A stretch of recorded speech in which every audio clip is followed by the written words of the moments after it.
Mesdames, Messieurs, bonsoir, chers collègues, merci.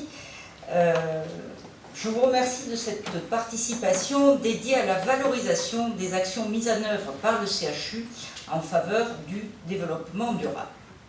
Je voudrais en quelques mots introductifs planter le décor.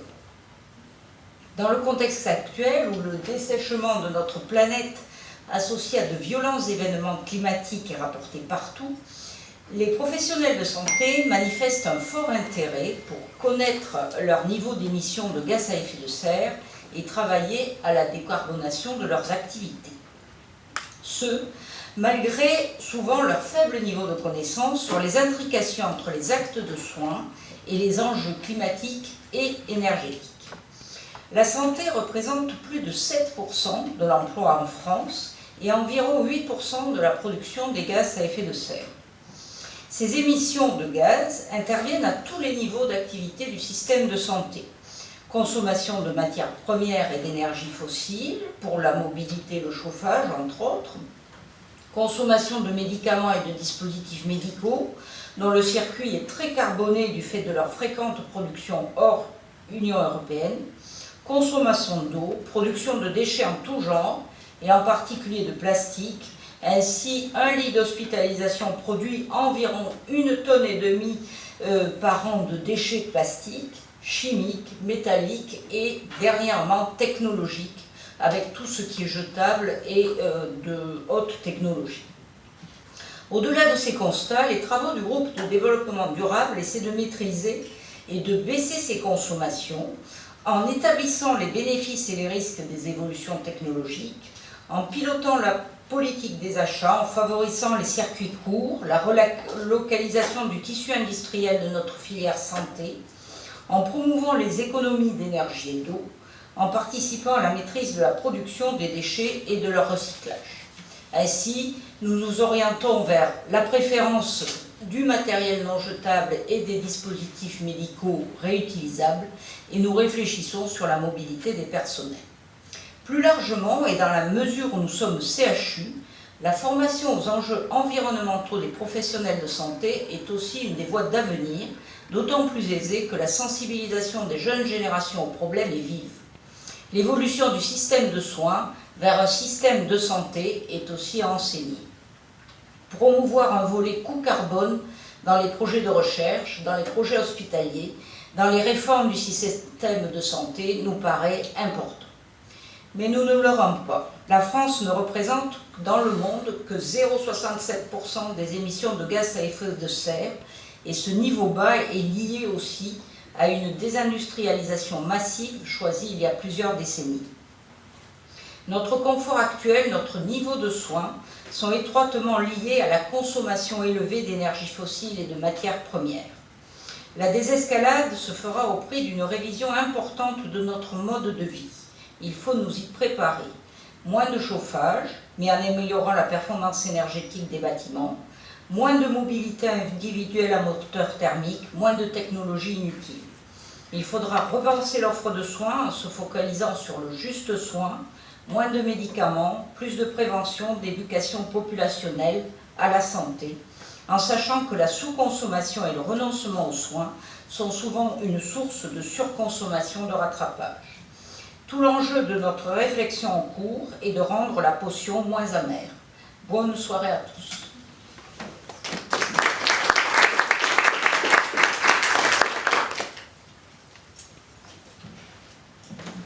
Bien, mesdames et messieurs, après les paroles de notre présidente de la CME, je voulais évoquer quelques thèmes que vous connaissez tous, mais sur lesquels vous avez été plus ou moins de près ou de loin acteurs. D'abord dire que nous avons au sein du CHU un plan de développement durable qui a été sans doute un des premiers plans de développement durable des CHU en France, même si tout est perfectible et que de ce point de vue nous avons à améliorer considérablement notre approche. Nous avons été primés il y a quelques années, on le dit parce qu'on l'oublie trop, y compris dans nos discours, le fait qu'on a été primé par le ministère de la Santé comme un des premiers CHU à avoir fait un plan de développement durable et à avoir aussi introduit dans nos marchés publics les éléments de clause environnementale ou écosociale. Cela pour restituer à ceux qui, autour de Madame Sabot, mais aussi autour de Monsieur Bruet, par exemple, ou d'autres acteurs, comme Madame Coucou, aviez travaillé déjà en son temps à ces questions.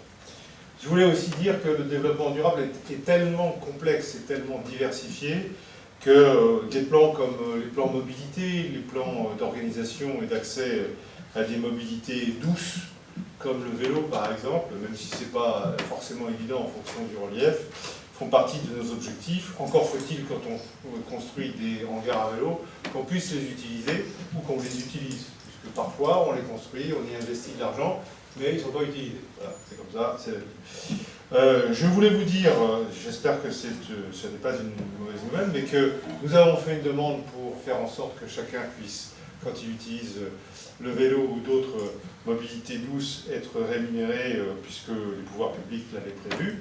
Encore faut-il aussi que le CHU soit lui-même abondé dans ses ressources pour pouvoir redistribuer ces ressources-là auprès des acteurs concernés.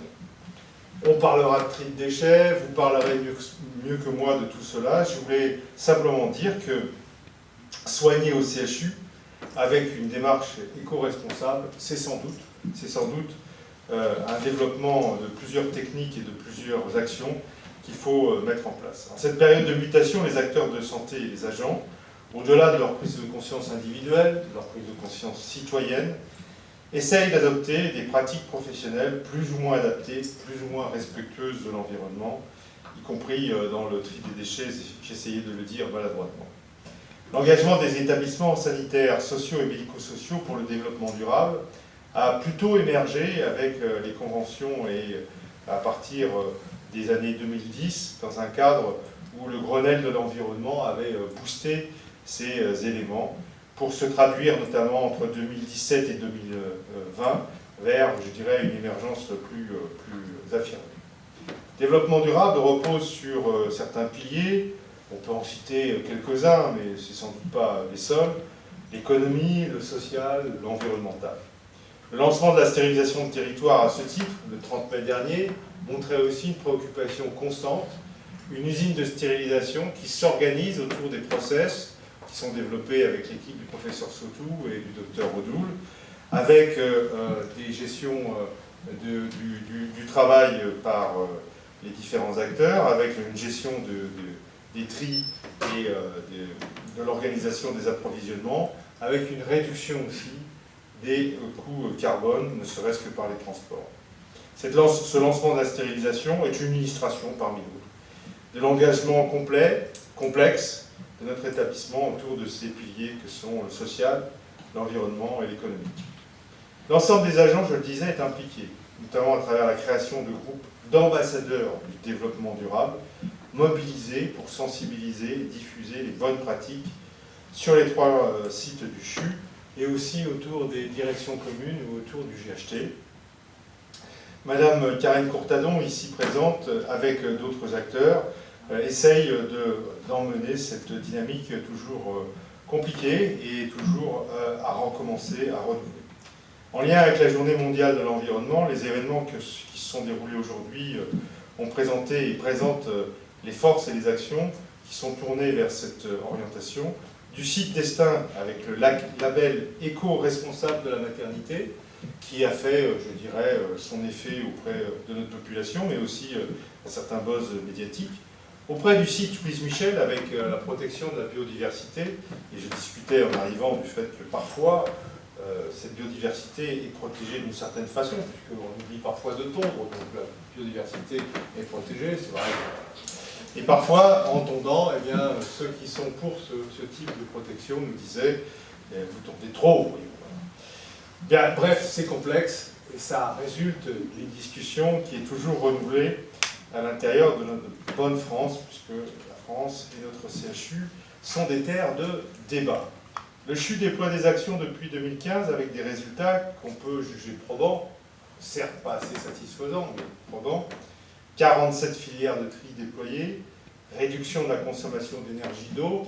On va essayer d'ailleurs de savoir combien l'augmentation des prix de l'énergie nous conduit à payer plus cette énergie qui en ce moment est en situation d'inflation, mais réduction de la consommation d'énergie et d'eau, incitation à la mobilité durable avec des abonnements, des transports, du covoiturage, travail aussi sur d'autres thèmes comme la mobilité avec le syndicat mixte des transports, politique d'achat tournée vers les économies d'énergie, je l'ai déjà dit, la baisse des consommables à usage unique, grand dossier, grande problématique, une labellisation éco-responsable, je l'ai cité pour la maternité.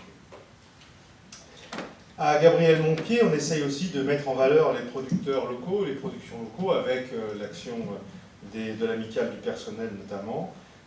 Les interventions qui vous sont présentées ce soir témoignaient également de l'engagement dans des milieux très différents de tous, aussi bien l'ouvrier professionnel que le professeur de CHU, sur des milieux et des actions complètement différentes, dans les milieux, dans les produits du soin, dans l'objectif d'amélioration continue de la qualité, il y a cet esprit de tenir compte de cette nouvelle dimension. C'est ainsi que le parcours de soins, je le disais, notamment les blocs opératoires, se verdissent, je ne sais pas si le terme est exact, mais enfin, vous comprenez le sens de ces propos, que la composition des médicaments et les dispositifs médicaux tendent à étudier, limiter le recours aux perturbateurs endocriniens. Et il fut un temps où c'était même devenu un thème de politique, un thème de campagne électorale sur ces perturbateurs endocriniens que d'aucuns ont su relayer en son temps et ont su traduire en termes opérationnels. Bref, chacun de nous, là où nous sommes, essayons d'apporter notre pierre à la protection de l'environnement, à cet avenir qu'on souhaite en commun le plus serein possible et à cette meilleure santé. Je dirais avec la présidente de CME que dans cette action-là, les hommes et les femmes de bonne volonté se regroupent pour essayer d'aménager cet avenir. Merci beaucoup.